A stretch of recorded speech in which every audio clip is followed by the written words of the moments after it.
faces in this crowd. I'm Dr. Jeremy Hoffman. I'm a climate scientist at the Science Museum just down the street. And you've heard a lot about the global picture of climate change in Tim's talk. Really glad to be talking to you more about what's going on here. Like, what can we say, what can we point to here in Richmond that we're all experiencing right now? I feel really fortunate to be asked to be a part of this, and in the interest of time, I'll go through things a little bit quicker than I planned, but so that you can hear from these other great speakers as well. But hopefully we can engage in a conversation before we all leave. And I do my work on a Mac because I'm a millennial. So the fact that this is on a Windows machine, I don't know how these slides look yet. So let's struggle together, and I'll try and explain as we go along. So anybody remember February? Well, it was the warmest February here in Virginia. It was the second warmest February at the airport. And it wasn't just here, it was throughout everywhere, basically. Everywhere east of the Mississippi experienced 3 weeks earlier, basically, spring this year. Now, this is from the National Phenology Network, so this isn't using temperature. This is actually using Mother Nature to tell us when spring starts. So phenology is the study of when nature goes through its springtime hustle and bustle. Going through sprouting its leaves and getting ready to put out flowers. The good question, the good thing always to ask in climate science is how weird is this? We can look at things like the bloom dates for the national cherry blossoms in DC. It's absolutely fabulous there. It's actually the first public project undertaken by a first lady in US history, by Helen Taft. And over the last 100 or so years, the National Park Service started taking measurements in 1920. And over the last 100 or so years, that has progressively moved earlier and earlier. So this is in March, and then down here is April. And basically, the thing to look at is like we're not having late blooms anymore. It's really like you can see the kind of floor moves upwards. And then this red star is what we thought it was going to be this year, the earliest one ever. It actually then in March, the temperatures turned back around. It was actually a little bit colder than normal. So it actually ended up being there, but it's still on the high end given the whole record itself. So another thing to ask is how weird is that? Well, luckily the National Park Service has been looking at trees and flowers for over 100 years, and at 75% of our national parks, spring has been early since 1900. It's moving earlier and earlier. So this isn't weird. This is actually something that's been going on for a long time, either these two numbers here, or these two different colors, 3 different colors, are all first leaf index, first bloom index, or both. And it's either one or the other. And there's no national park that is seeing a later spring. So that's something to be, that's an interesting detail. As a climate science community, we focus on the big picture, but even these little details matter. Now, across the world, this what we're looking at here is the peak blossom date of the cherry blossoms in Kyoto. And I got to go and see the cherry blossoms in Kyoto. I'm very fortunate to have been able to travel to Japan. And the monks have been keeping track of when those blossoms happen for hundreds of years. Oh. And so what happens in about 1800 is we start just losing the really late blooms, just like here. And so that has been happening earlier and earlier. And so there we go. It's not weird. Early spring, not weird. This one being the absolute warmest one, yeah, it is a little weird. But climate change actually made that one 3 times more likely. Anyway, what's happening here in Richmond? So that spring is early. Our last freeze is happening earlier and earlier in the year. So this is in the 1930s when the airport became the official place. And then over here is through time, through the 70s and 80s. And then here's the gold star is our last freeze this year, which right now is March 24th, which you'll see doesn't fall off of the regression line through all of those data. Now again, good question, how weird is that? Well, if we look at across the entire state of Virginia, the last freeze is happening about 4 days earlier since the same time period. So it's actually not that weird. It's happening all across the state. Now, good question. Is it weird that it's happening in Virginia and not anywhere else? Well, it's happening across the United States. So that last freeze, that last time that it gets really cold at night, is moving earlier and earlier in the year. So actually in Virginia, the winter is the fastest warming season, and across the United States, in a lot of places, that's happening as well. So what kind of effects is that happening or having in our daily lives? Who has seasonal allergies? Just about everybody in this room. This year was absolutely horrendous. Last year was absolutely horrendous, and it's getting more and more horrendous. And I can show you the data that supports that. So the tree pollen season is about a week earlier in general now. These are data from Becky Culley, who is a allergist at the Richmond Allergy Partners of Richmond. She's been tracking the pollen concentrations in the atmosphere since 1988. And she's been doing it diligently every single day she's at work. She didn't know what it was going to be. She handed me all of those data when I moved here, and this is what we're kind of getting out of the record. So here again, it's the regression line. Now this year was about April 12th, so you can see it falls right on, within the uncertainty of the regression. We're moving backwards in time. This is the same for the tree or the grass pollen also. So if you have grass pollen allergies, it's happening to that. But not only is the peak arriving earlier, the worst day is arriving earlier, the actual amount is going up too. So the production of the plants that are putting the pollen out are actually becoming more productive. And so 2017 was the fourth highest peak. 2016 was the second. You have to go all the way back to 1998 to get the highest. But that was one of our other big El Nino years. So there must be something related to the El Nino. We're working on this. This is something part of my research that I'm doing at the museum. But so just for reference, 1500 is where people even without tree pollen allergies start getting allergies, is about 1500 grains. Now we're just out of when we had those sorts of years. Those years don't exist anymore. So that's what I'm showing there. And then if you look at the emergency department visits for the city of Richmond, and this is what we're looking at here, the emergency department visits for seasonal allergies as a percentage of total visits. As the pollen count goes up in Richmond, so too we go to the hospital and urgent care centers to help us to feel better. So we're spending more on our healthcare because of this. And this is a public health problem here in the city. It's happening right now. And if you look at when the peaks happen, they're on top of each other. I can go into this forever. I'm actually giving a talk at the Virginia Academy of Science meeting this week on Thursday about these data. And then just for reference, here's like where the pollen count reaches very high, and then anyway. So that's going to be, that's not uncommon these days, sneezing. But what else can we point to? It's not just pollen, it's mosquitoes. So as that freezing temperature goes away, so too our relative humidity and the survivability of these little things, mosquitoes, goes up. So the mosquitoes love living in about greater than 50 degrees, less than 95 degrees, and then any humidity higher than about 42%. So you can take the weather records and figure out how the activity of mosquitoes has been going up. And not surprisingly, since 1980, we've accumulated about a month of mosquito time. So congratulations. This is only going to continue. We're working right now with the climate model data for the future on the city of Richmond, and I'll have, hopefully very soon, like a Richmond climate summary for your digestion. More warm days. These are the number of abnormally warm days during the summer. Our summers are warmer. And then throughout the eastern Piedmont, which is our climate division, you just keep zooming out and it's the same relationship everywhere. These are represented by summer cooling degree days, meaning that we're spending more money on our summer cooling bills as well. But the biggest thing is really on these freaking data. But what I wish you would be able to see, they actually inverted it in the transfer to Windows. We get sick when it gets hotter, and I can show that with visit data to the hospitals in the state of Virginia.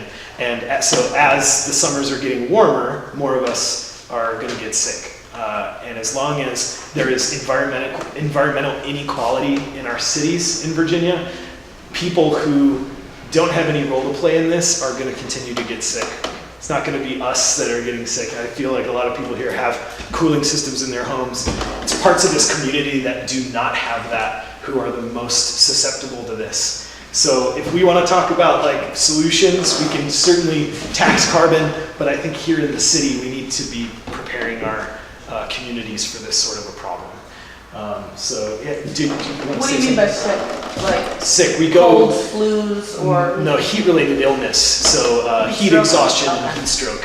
And then, I can't break this down into ages yet, I hope to, but it's people, it's elderly communities and young babies and stuff that are... Does it include heart attacks too? Because I know heart attacks go up with heat. I don't know that. This is, unfortunately, the Virginia Department of Health has to be very careful with how they disseminate this information. But I'm working with them closely about like what else we can find out from this data. Yeah. I just wanted to point out in relation to what you just said about different communities that City of Richmond residents pay about 5 times more per CCF than Chesterfield residents. Can you say what CCF is for people who don't know what that is? Cubic something per water, cubic feet per water. Okay. It's basically the water rates. The City of Richmond sells water to the counties, but in turn charges their own residents more than counties charge their residents for. Yeah. So there's a lot of things that we could bark at for the city, but I think it's just very clear we need to be better about understanding resilience to these sorts of things. So that's what we're doing at the museum. So we're studying the heat island this summer, actually. We're using cars and bikes to drive around the city and figure out just where we can start allocating resources more efficiently very soon. So anyway, that's kind of what I want to talk about. In the interest of time, we'll stop there. But, there's sea level change, but you heard about that.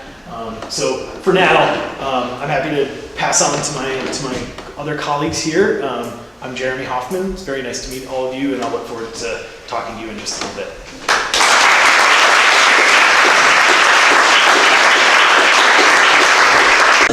So I am a practicing family physician. I work in an urgent care platform in the DC metro area. And as of a couple of weeks ago, I joined the Medical Society Consortium on Climate and Health, which is a mouthful, and it just launched this past March. And the whole point of the consortium is what I want to talk about today, to talk a little bit about how we view this and what we're doing, and see if anyone is interested in getting involved or directing people that they know to get involved. Other button. Gotcha. So here we are, we launched on March 15th in Washington, D.C. The consortium is housed out of George Mason University, like Dr. Del Sol, in the same general area. There are only 4 people in the shop at the moment. Dr. Sarfate, who's a non-practicing family physician, is in charge of it. And then we have 2 support staff with us as well. There are now 12 national medical societies that are part of this organization that comprise about 435,000 physicians. That's approximately half of all the doctors in the United States. And the whole idea, and here you can see them listed out, including the My Academy, the American Academy of Family Physicians, as well as the American College of Physicians right here, which are respectively the 3rd and 2nd largest medical membership societies in the country. There's a whole bunch of other really great folks that are involved also from a bunch of diverse disciplines. And the reason that this was formed is that most Americans actually, despite what you see kind of in the general media and how we talk about this, is like a one-on-one argument whether or not this is happening, about 2/3 of Americans agree that climate change is actually occurring. The reasons for it, I think, are a little bit more complex in how people feel about that. But what is interesting is that only about 1/3 of Americans feel that climate change will impact them directly. So they see this more in the sense of sea level rise for somebody else, or a polar bear maybe here or there, that is not necessarily their direct concern in their day-to-day lives. But we do know that most scientists and most physicians recognize this as a real and non-existential threat to human health. So the whole point of the consortium is to build capacity among the physician community of the United States and develop technical expertise, training, and ultimately launch physicians and other healthcare providers into the advocacy arena to be a voice to help deter the harmful effects of climate change, because we know it's not just about what's happening existentially out there, but those effects will bounce back and negatively affect us directly. And there are very few things to get excited about when it comes to climate change. I was just speaking to a fellow upstate New Yorker here in the front row, and we were having a debate about whether or not winter is awesome or not. She said no, and I said yes, because I like to ski. So for folks that like warmer weather, this may be a thing. But there is, of course, a whole litany of other health problems that are associated with climate change, which are very serious and very real. So, as you've seen before, 97% of experts in the field who actually practice climate sciences believe that this is a real thing. And sometimes from my perspective, I think about if I had a patient with chest pain and I sent them to 100 different cardiologists, and 97 of them said, holy smokes, you're in a lot of trouble, you need to make some changes. And 3 of them said, nah, it's all good. I bet that patient would take action at that moment. And that's kind of where we are. It's pretty amazing, actually. 97% of any group of people in a specific scientific endeavor is a very, very difficult thing to achieve. I would not downplay that 3% that's not on board. It is very, very difficult, I know even from my own field in primary care, to get 95% of the room to agree on anything. And of course, it is harming our health. And this came up before in the previous talk also, and I think this was Kim's point in the front row, is that there really is a social justice issue to this. I teach at Georgetown, and I have a lot of interest in social determinants and health equity. And the people that are most likely to get hurt in this is, first of all of us. But secondly, is preferentially going to be people that do not have the same voice as other folks that are perhaps more empowered in society to have a voice. So you're talking about the poor, you're talking about the young, you're talking about the elderly, you're talking about people already with chronic disease and other problems. So this becomes a real issue because they're the ones who are going to suffer most directly from this, which is why we need to take action on this. So I wanted to talk just specifically about 4 different areas where there is actual direct human health harm that we are aware of, and I'm sure there's many others that will emerge with research over the years, and then talk a little bit about what we're doing at the level of the consortium to deal with this. And the first and the foremost is air pollution, which has been touched on a little bit. And one of the things that's interesting is, of course, that when we talk about climate change and the burning of fossil fuels, there are all these other byproducts that are waste that Dr. Del Sol and Dr. Hoffman talked about too. So you're not just spitting carbon dioxide in the atmosphere, but you're spitting out nitrogen-based products and ozone and all these other things that we don't think about. Not all of them are necessarily greenhouse gases, but they do directly affect human health. The impacts of a warming climate will be felt continually kind of over time in a more diffuse way, but some of these particulates are actually directly impactful now, the things that last a week or two and then settle out of the air column. But they are direct lung irritants, and for people with respiratory disease, asthmatics, chronic obstructive pulmonary disease, emphysema, these folks take it directly on the nose when the high levels of those particulate matter are in the air. And I suspect this is a large percent, or at least a sizable percent, of the people in Dr. Hoffman's talk that were hitting the Richmond-based emergency departments in high heat areas. Because ozone in the atmosphere changes how it behaves depending on sunlight and temperature. So the warmer and the brighter it is, the more likely you are to develop ozone and other noxious chemicals, which are direct lung irritants. So it's 50 degrees and cloudy outside. Even if there's the same amount of particulate matter in the air, you're more likely to be protected than when it's 101 and bright sun, right? It's going to be a very different day for you. And it's not just that, there's also, I keep going the wrong way.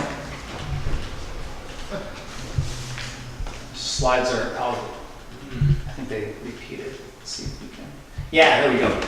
So this is a member of ours, because we are now national, Dr. Meredith from Eastern Carolina. And if folks remember, in 2009, there was a wildfire in central North Carolina, which burned for 3 months, consumed about 45,000 acres, cost the state $20 million to put out. And it largely, because of the westerly winds, pushed the epicenter of the fire and all of the smoke damage east towards Cape Hatteras and the Outer Banks. And what happened in the communities that were directly affected by the smoke, you can see in brown orange here that they had a 50% increase in all-cause hospitalization and healthcare spending in the several months after this happened, compared immediately to the control groups, wrong button again, to the south and to the north of those counties. So no smoke here, tons of smoke here.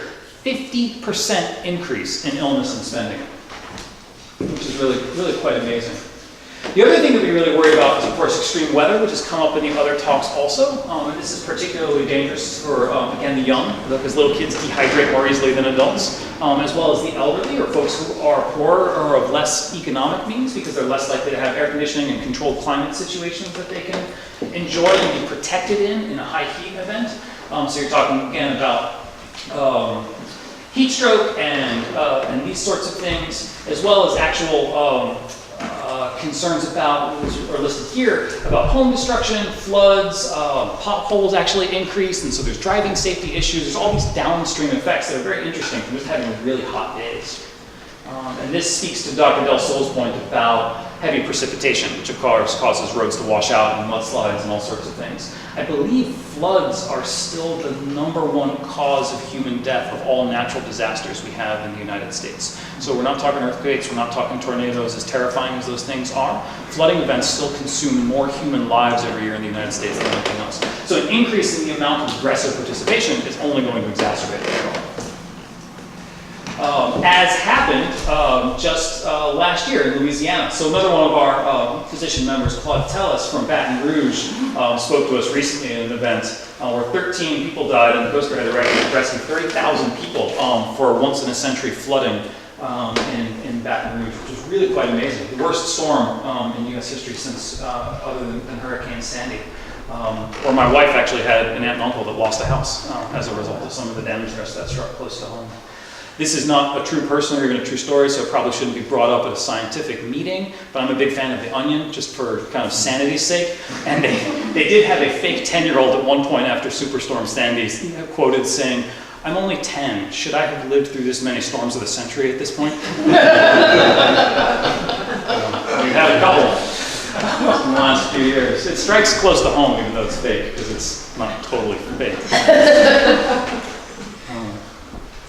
Extreme heat, we've gone through a little bit, and this is a story from Dr. Ed Hoot. There's some really nice, one of the things that I think about being a policy nerd and having worked in policy spheres in the past, personal stories always compute large, right? That they speak volumes to people, and oftentimes they move the needle in legislation more than anything else. So you have to be really careful about which stories you tell, because you can tell a story that's outside the mainstream or doesn't speak to the larger thing. That can be very compelling. But if you pick an anecdote or a personal story that directly speaks to what the scientists say and what the evidence really telling us is likely to be true, then that becomes a powerful story. Dr. Adu is a pediatrician in Alexandria, just down the road from where I live, and her son was in band camp a couple of years ago and ended up in the hospital with heat stroke, climbing a short hill outside of Washington, D.C. in 120-degree heat. We get accused a lot of being a swamp town, but DC is actually, other than the mall, which is actually a landfill and a swamp, the rest of the city is quite hilly, actually. It goes up to 400 feet above sea level very fast. There's all those old Civil War fortifications on the hills and stuff. So in those hot days, it's actually really hard to get up and down those spaces. So yeah, healthy 10-year-old. And I believe, Mary Stuart, these slides will be available to everyone? Because there's some really great information and videos here, which for the sake of time I'm going to skip, but if folks are interested, we can give this to you, you can dive into it afterwards. They're on your Facebook page too. Oh, wonderful, wonderful. So, and of course kids, let's see, heat and young athletes, and then of course one that everybody loves, which is vector-borne disease. And by vector, in science, that's the thing that carries the disease and then gives it to the person. Sometimes we're the vectors, like when it comes to the flu and the common cold, but oftentimes we're talking about like insects and spiders and ticks and these kind of things. And this is actually a real concern, and some of this has been brought to the fore with the whole Zika epidemic, which is in part a consequence of globalization as much as it is climate change, although they're obviously linked. But one thing to remember is that the United States is not free of tropical disease and weird things and very, very dangerous things that can be carried by mosquitoes. This is a Lyme endemic area here in Virginia. Rocky Mountain spotted fever, which is actually more prevalent in the Smokies and the Carolinas than it is in the Rocky Mountains, is also carried by these little critters here in this part of the world. And then there's a whole host of other things that ticks carry also. Folks have heard of babesiosis and a couple of other things. And one thing that we don't often talk about in the United States, because we only have, like, I think 3 endemic cases a year, but that is malaria. which is carried by Caribbean mosquitoes and was very, very common in the United States for a long time. In fact, one of the theories of the failed Jamestown colony here in Virginia, it was that a lot of the settlers were overcome by malarial disease living in the tidewater back in the 1600s. And malaria very well may make a comeback, especially in parts of Florida and in the sort of the Gulf South here in the United States, as well as yellow fever. Mississippi had a very serious problem with yellow fever as recently as the 1920s. And that may be on its way back because that is also carried by mosquitoes, which have traditionally been well cleared and taken care of. I think the threat for that might be a little bit mitigated by draining swamps and helping with that. But as temperatures rise, and you've seen mosquitoes love warmer temperatures more and higher humidity, all of these things are theoretically possible. In fact, one of the big threats last year, going back to the Zika example, is that there's been there's no known local cases of person-to-person Zika transmission, but obviously the DC Richmond area is fairly affluent. There's a lot of international folks nearby. People travel a lot, bring things back. All you need is the right number of mosquitoes and a critical mass of infected people, and then those mosquitoes start bouncing between each of us, and then there's an actual local Zika outbreak here in the mid-Atlantic. So it's not a Brazilian problem, it's not a Ugandan problem where the disease started, but it could be like in your backyard kind of problem. We'll see how the summer goes, but I suspect the CDC is very curious how this is going to play out in the next couple of months. It did not happen here last year, but it was under threat because we have at least 2 types of mosquitoes here locally that can carry it. So, and this is Dr. Nitin Domling. He's the immediate past president of the American College of Physicians, which is the internal medicine group. He's a Rhode Island guy where I trained, so I think that's great. But yeah, there's big Lyme disease up in New England, of course, because it was first isolated in Lyme, Connecticut. So he's a member of ours. He's actually on the steering committee for the medical consortium. And then, of course, contaminated food, water, droughts, food instability, social disruption. Mental health is a major concern. Folks may be familiar with this, but it's actually very well established. If you have a several degree rise in temperature, you have a corresponding Y degree increase in interpersonal violence and social unrest. And this is actually replicable across all cultures and all ethnicities across the planet. So it doesn't matter if you're Japanese, Indonesian, Russian, Indian, Congolese, British, Canadian. If your temperature goes up to a certain degree, the amount of social unrest that happens and psychological stress actually is directly correlated. So human-on-human violence is potentially a real consequence of climate change, which doesn't get talked about a lot, but is likely to happen, even independent of food scarcity or other kind of resource insecurities that we are likely to face. So, and that of course has physicians all bent out of shape because we're anti-human on human violence, we're anti-mosquito-borne disease, we're anti-heat stroke, all of these kind of things. So all these effects that are going to happen, not evenly across the country because it's a big country, so you're preferentially going to have some effects felt more in some areas than others. But what we're trying to do at the consortium is to rally both the national medical organizations, and they all have daughter state organizations, to empower their physicians to be more aware of this, to know about this, and then actually become advocates for public health. Not necessarily like better payment reform, or like this widget, or that practice widget, which we all care about and is not unimportant, but to actually get up in Richmond, to get up in Washington, to get up in Annapolis and say, listen, Bill XYZ about fracking or a pipeline or an offshore wind farm is actually really valuable to physicians, because if you do this right, you clean up the air and reduce particulate matter and help contribute to the retarding of the climate change effects that we're going to see. That's better for the people that we take care of. And the physician or the patients that we are responsible for will do better if we, in a societal sense, are more active in taking control of the climate change situation. And it's a dicey area because you threaten to become different kinds of advocates, but we believe that physicians don't rank as high as nurses and some other professions, but we still tend to beat like lawyers and politicians, with all due respect to anyone that might be in the room. But like social trust indices based on professions, we are not as high as we used to be, but still do pretty well. And I think the consortium would like to leverage that into actual legislative advocacy around this issue and maybe cash in on some of that capital, especially because when you come at it from the standpoint of an asthmatic child who's having more asthmatic days in the summer because of these changes, who, despite your political stripes, could be pro-asthmatic children? Who could be pro-human home, right? And I think that's what we're trying to do at this point. And we're brand new, like I said, we're only 2 months old at this point, but this is the direction we're off and running in. So we are pro-clean energy. We are pro-Mediterranean and vegetarian diets, or at least reduction in meat consumption, which is attached to a pretty big carbon footprint. And we are pro-transportation, public transportation and cycling, and intelligent urban planning, where people have access to things that are walkable, which is actually kind of a nice way to live, I think, because it's very social and pedestrian based. So, all right, and so of course many chronic diseases can be prevented, and in that way, by preventing, improving the environment, we improve the likelihood of acute and chronic disease. Cities with more trees tend to be cooler and help people out. Vegetarian diets, or diets that are richer in vegetables and less meat, are actually healthier for people and healthier for the climate change event. Clean energy is, even beyond the carbon pollution and the greenhouse gas effect, just produces less junk in the air that we all breathe, which is fantastic. And public transportation is actually associated with improved health outcomes. Even independent of living in cities where the air particulate matter tends to be higher, urban dwellers tend to live longer than rural or country dwellers, as it turns out. And that may not be true of like farmers and people that are very physically active, but people that live in cities tend to walk more and use their cars less. So certainly compared to the suburbs, people living in environments even adjusted for the dirtier air that happens in some urban landscapes, they live longer because they move around more and there's a more active lifestyle, which is, from a health perspective, always a good idea.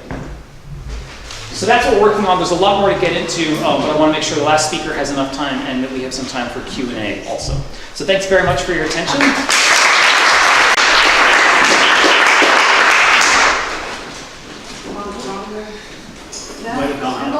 It's not too big.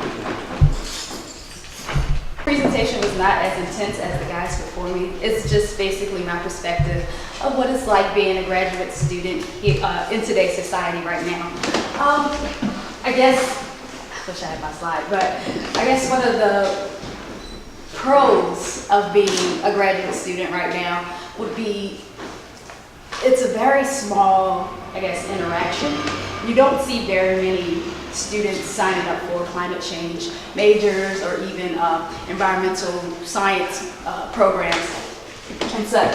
So my program currently is only about 7 of us, and even during my undergraduate, I got my bachelor's in geology from a small school, and it was only about 7 of us there as well. So that's one of the benefits of being a climate change or environmental science major right now. What else did I say? I guess, you get one-on-one interaction with your teachers. So all my professors, they know me. Versus being in a big classroom full of thousands of students and they don't get to know you very well. So they know me.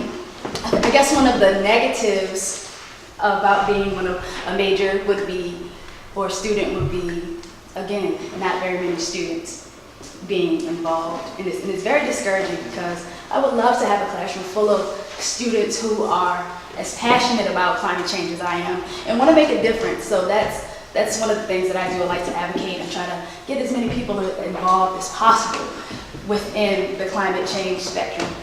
I guess another negative would be lack of support, I guess, governmentally speaking. You see a lot of budget cuts going towards the schools and not a lot of research opportunities for the students so we can get, practical experience on what it's like to actually study climate science. So that's another thing. What else? I don't know, guys. Yeah, go ahead.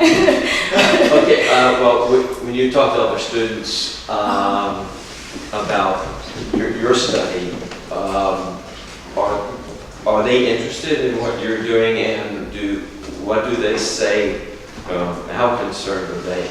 Well, the students that are in my program, they of course are as passionate. Yeah, but the ones outside of you. They just, I'll say for an example, my friends who I talk about every day to them about climate change and all the impacts, and did you drive today? You need to walk. I talk to them about it every day.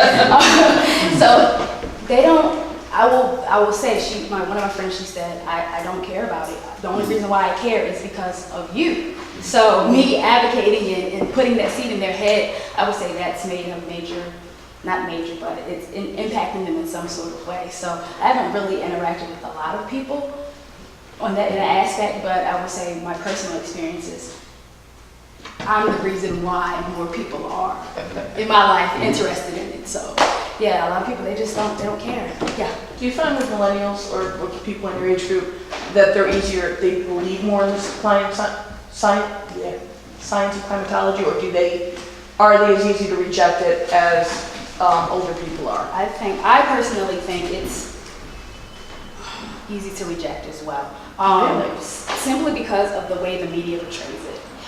It's not portrayed in a way that they can, I guess, grasp it, and it's explained, so if you don't have a scientific background, you're not gonna be able to relate to it. So it goes both ways though, because you see now a lot of the whole going green, everybody wants to go green and all this, so I think it's becoming more popular, but it's still in the works. But we actually did this semester, I actually had performed a focus group where we were talking about climate change, and it turned out that a lot of the participants, they didn't know much about climate change, and they didn't care about climate change, and it was mostly due to the way the media portrays it.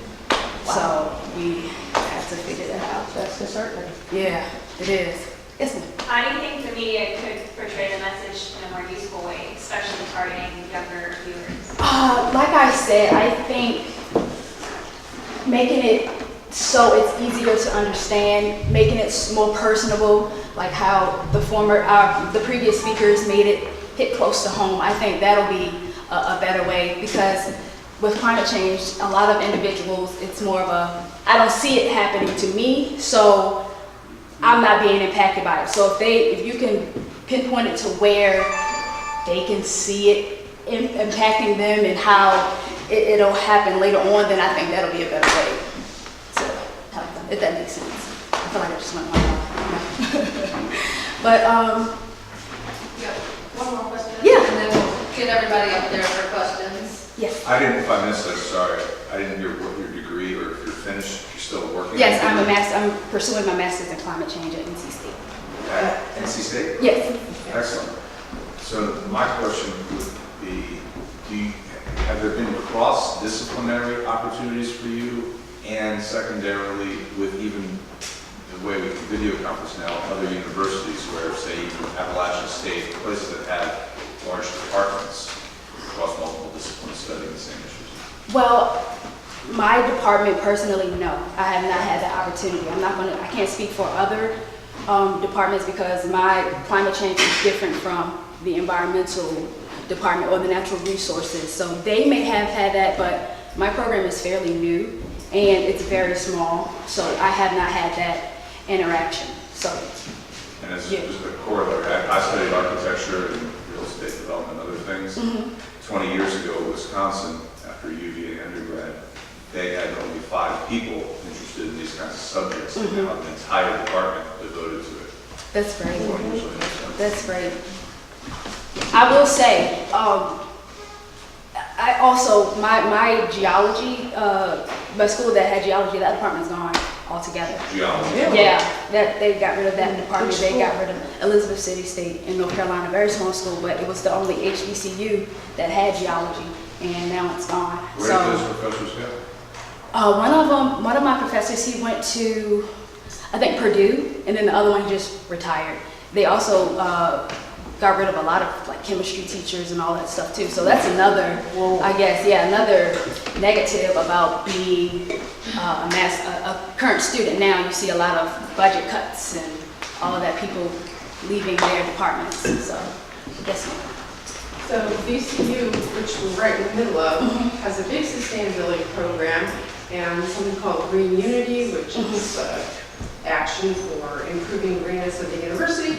And if you walk 1 block and around the corner, you'll see their brand new project, which is installation of green walls on the Ram Bikes building. And that was an interdisciplinary between the engineering students, the biology students, and the art students, because we have a great art department here.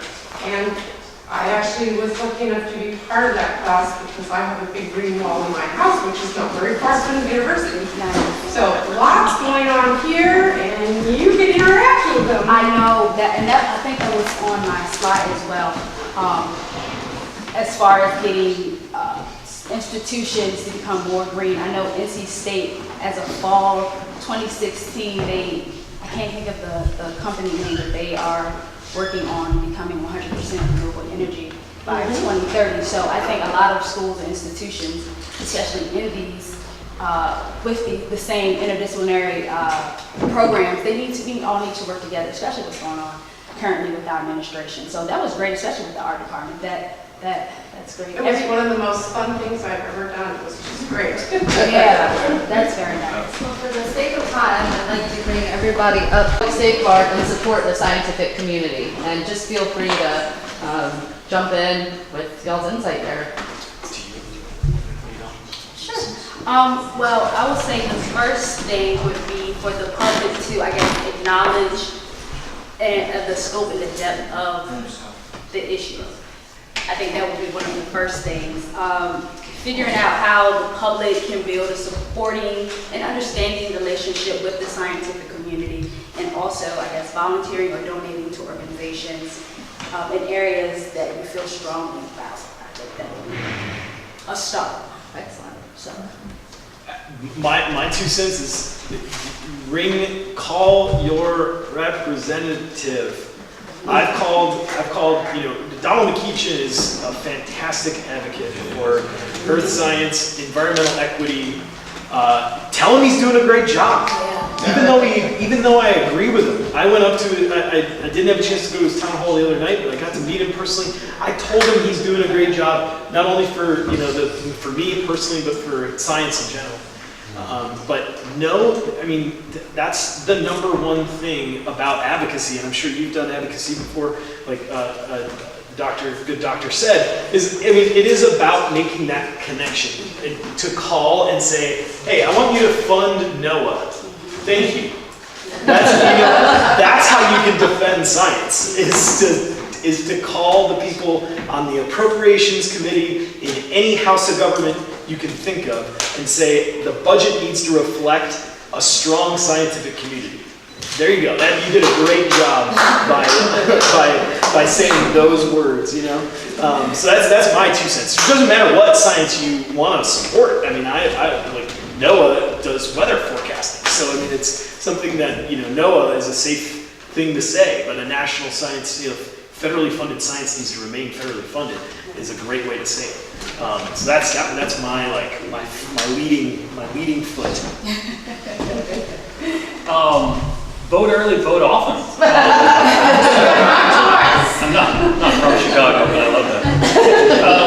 No, it's true. I think a lot of legislators still have a hard time grasping this as a thing. And I think what happens is also, if you look at a list of American priorities in an election, just from this last cycle, climate and energy rank 9th or 10th out of the litany of other things. But what's really wild, if you look at the top couple of items, which is job creation, economy, health, all that stuff is intertwined. And I think from a policy perspective and also from like a lay electorate perspective, we've not done a great job tying the climate into our own personal health impacts and also into how integral it is to the rest of the things that we actually really care about. It's very, very difficult to divorce clean energy from human health and like jobs of the future. There's a real competitive advantage to transitioning to these things. Currently, and I'm certainly a little bit biased because my dad did this in GE for 20 years, but the United States now employs 100,000 people in the wind sector and only 77,000 in coal mining.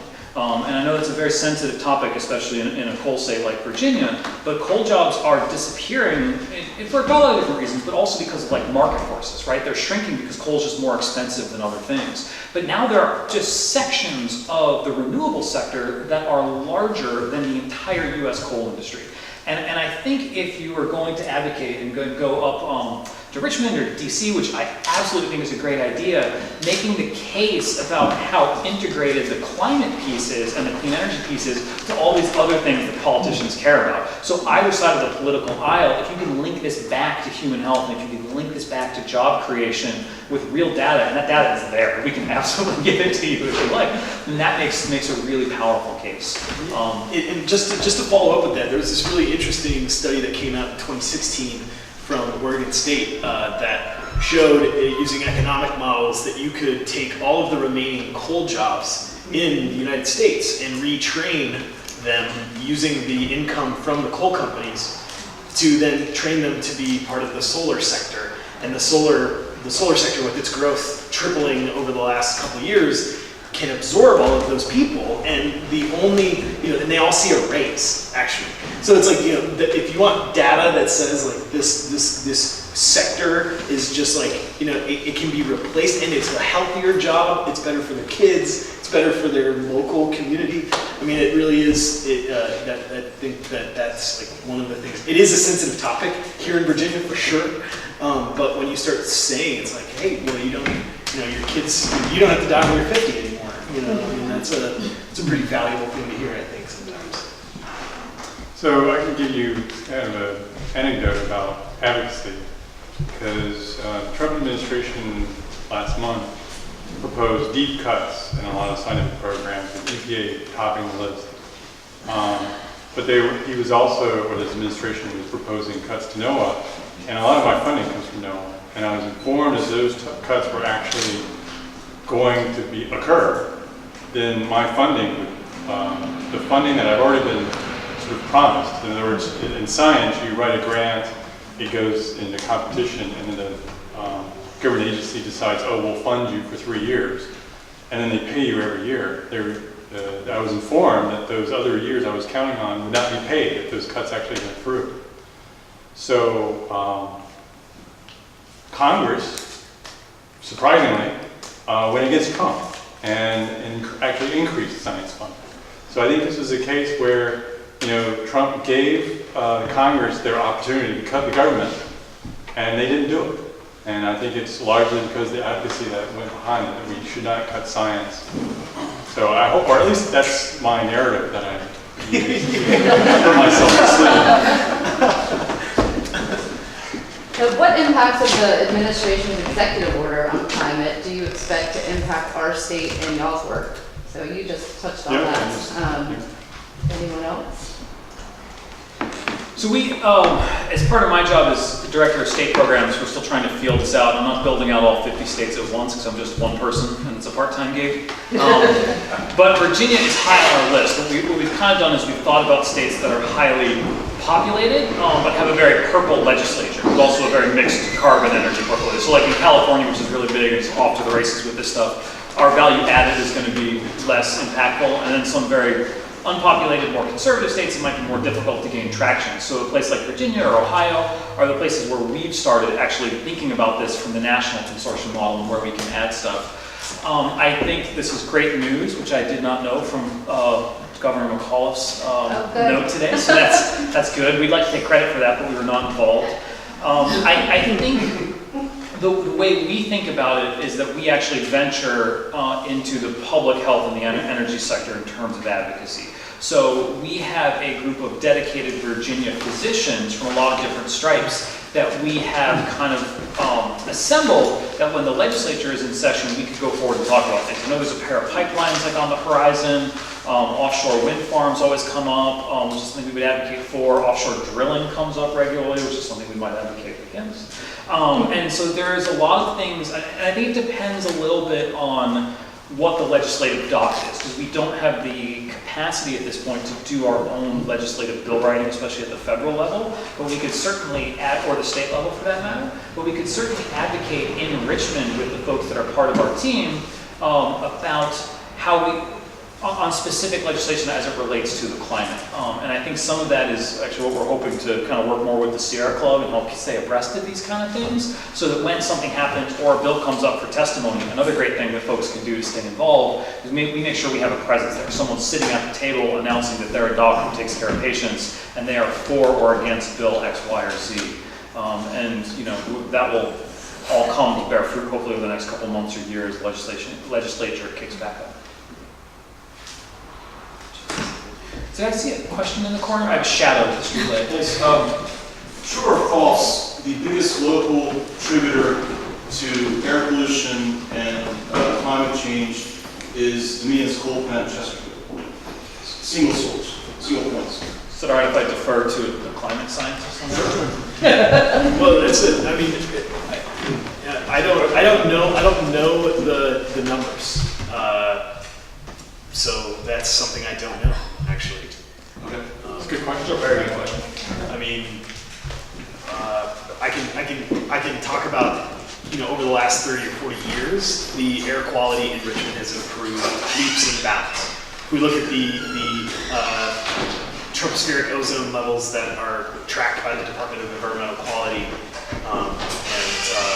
look at that in a long-term trend, we actually are enjoying some of the best air in Richmond as far as that kind of a polluter goes for a very long time. And that's because ozone isn't so much created here in situ or in place. It's actually long-lasting ozone blowing in from the west.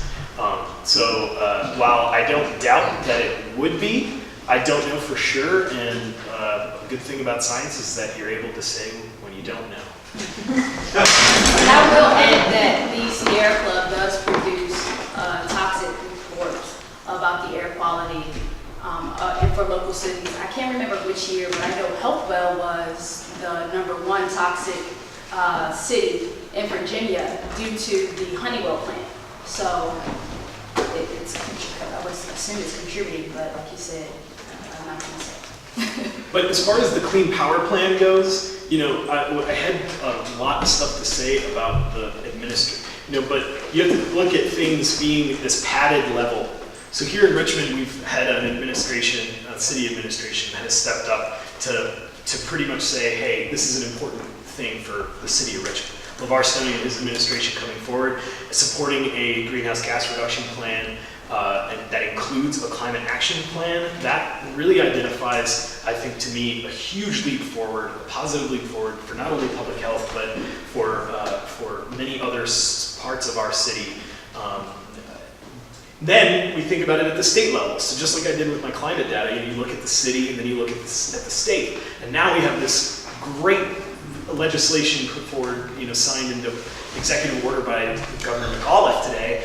And you can see just here in Richmond, now we have 2 levels above us that are very clearly on the side of reducing greenhouse gases. Now, is it enough? Is it to the level that I would personally want to set it?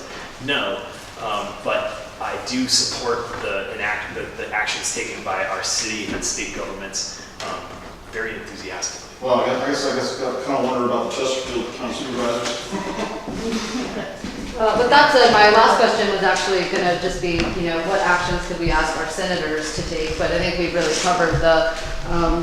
There's an audience question. Awesome. Well, just the point of, needing to engage, and of course, as Jeremy said, making sure that we thank people when they do positive stuff. Do you have a question, Maria? I definitely. I have lots of questions, but I'll try to limit myself. Medical doctor, you do not have your name on your slide, so I don't know your name. Oh, I'm sorry, Matt Burke. Okay, Dr. Burke. Matt is fine. On one of your, sorry? Matt is fine. Yeah. On one of your slides, you for the sake of time, we're hurrying, but you had CCL mentioned, and we do have at least a couple of active folks here, Citizens Climate Lobby, who is very much in favor of, Dr. Sol, the same thing that you were talking about, the refundable carbon tax or carbon fee and dividend, and we just wanted to let people know that there are, individual action is one thing, but there are groups that are focused laser-like on this topic and joining in with those groups. There's strength in numbers. They are going to their annual lobby day next month in DC and getting every congressman, every senator, and in their offices and pushing for this. That's one thing. Last thing, degrees Celsius. Americans don't speak Celsius. I think we should do Fahrenheit because 2 degrees turns into almost 4 degrees. Okay. Can I say something too? Oh, please. No. Go ahead. It's the New York in here, I know. No, really quickly, I actually worked with the CCL this past semester of Raleigh, and the focus group that I mentioned earlier was a part of building a campaign for the CCL and I guess getting individuals more aware of the carbon tax. So I want you to know that in Raleigh, more people are supportive of getting a carbon tax established. So, yeah. Thank you. We just been to DC. She had. Oh, I did everything. If you could say no now. No.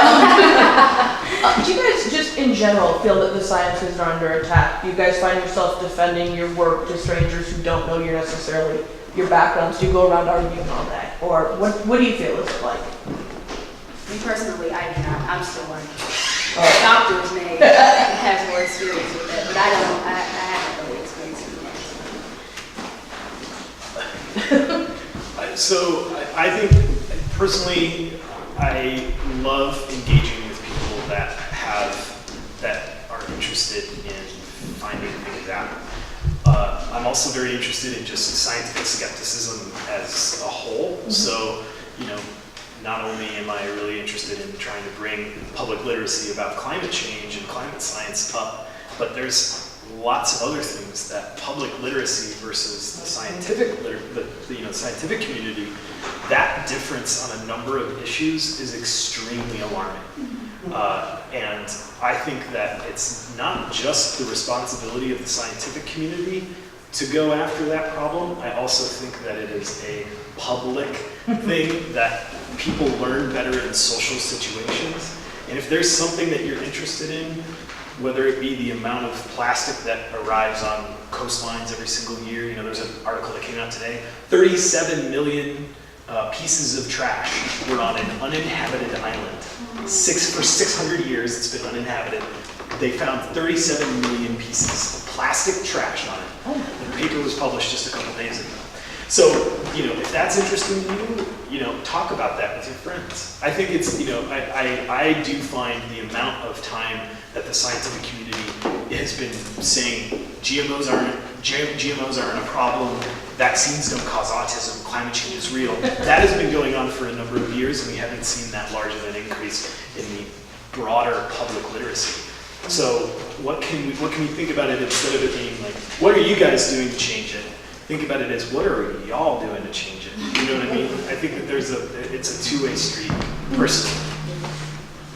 We have physical sciences and medical sciences represented. What about, is this part of it? What about social sciences? Do we need to get sociologists involved in convincing, because we know the scientific facts. Isn't there, at your university, isn't Dr. Ostrich, if I'm saying her name correctly, aren't they looking into that? It's environmental psychology. Why do people respond and why do they not respond to climate change? There's a communications.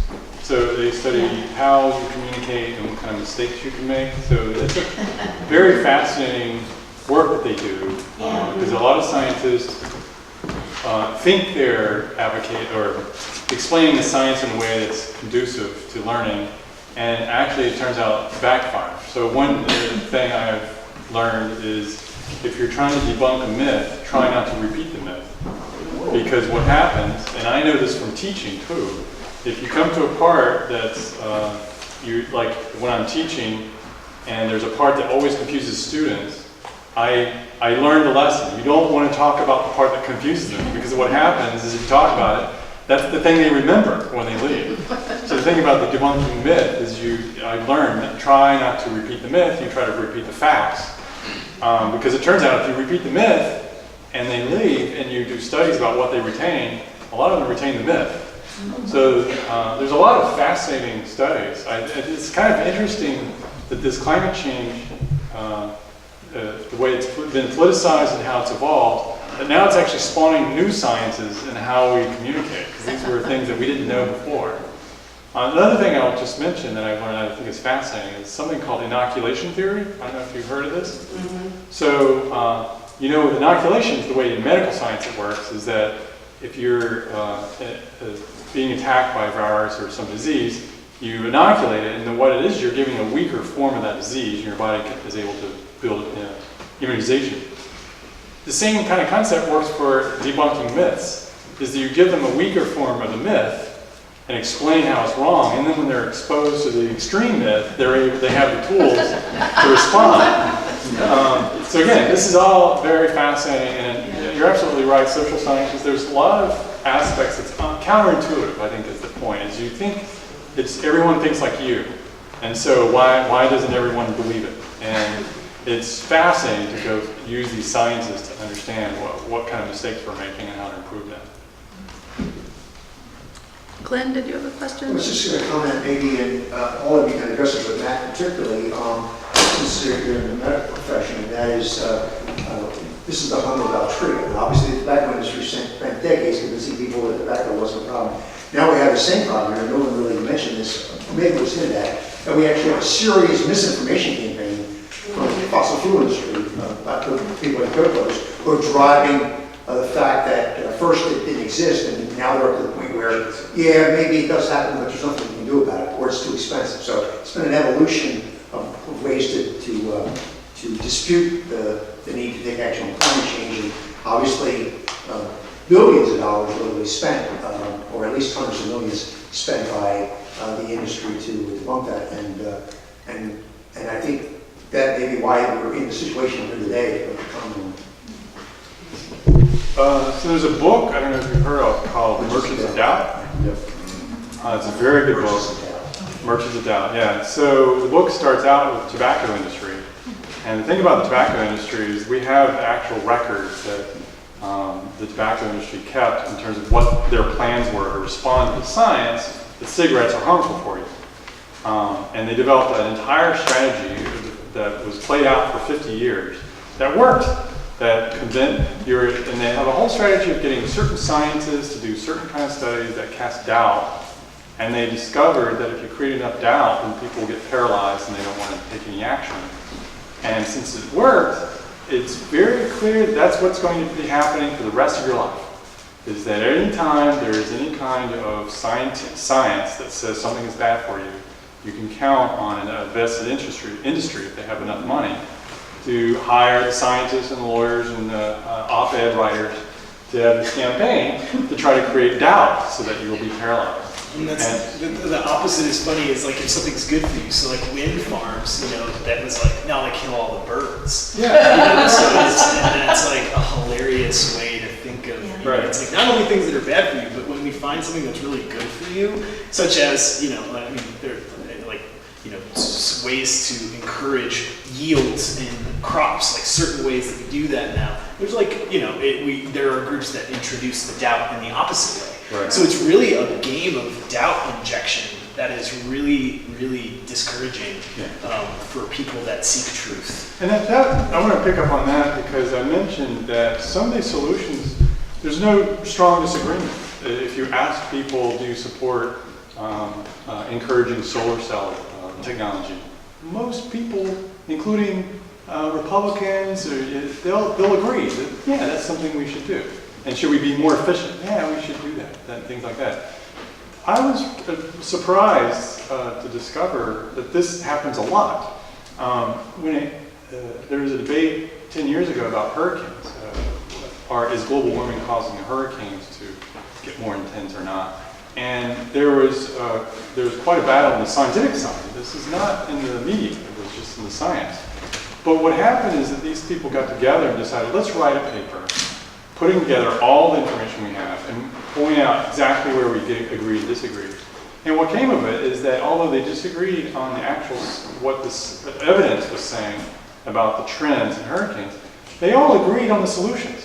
So one of the solutions was that we should stop subsidizing building expensive homes near the coasts. And even if you don't believe hurricanes are getting more intense as a result of global climate change, you just have population growth. And there's just all this immense pressure to build more homes along the coast where they're going to be susceptible to sea level rise and hurricanes. And so there was an agreement even on the solution, even if they didn't agree on the climate science behind it. And I think that's one thing to focus on, is that there's often a lot of agreement. And it's good to, if you're dealing with someone who's very skeptical, I've found that you can actually find areas where you actually agree on legislation, even they disagree with the science. Especially that seems to be true in the insurance industry. The insurance industry, I read articles from time to time about how they have to deal with the physical loss of their assets because they've insured various things. Right. And so the insurance industry has been dealing with this for quite a time and still are dealing with it. Yeah, I want to pick up on that. So for a while, I was perplexed about, businesses live in the real world. So why would all businesses come together and try to create doubt about climate change when there's going to be winners and losers? It didn't make sense to me. And I started thinking, well, let's think of an industry. What industry would actually would know that they're suffering the consequence of climate change? And insurance. Insurance, you put money, they're putting billions of dollars to insure houses and all sorts of things. And yes, they're taking it very seriously. I get constantly contacted by insurance companies wanting more information, wanting me to give talks, and they definitely are very interested in the science. And to me, that's an example of where you can be, very business-minded, but the scientists are saying one thing, and your money relies on it. They'll listen. And we're paying out damages when these things are happening, so we believe it. Right. Yeah. Thank you very much. Yeah, so we've gone just a few minutes over. I did want to say for folks that are looking for more ways to advocate for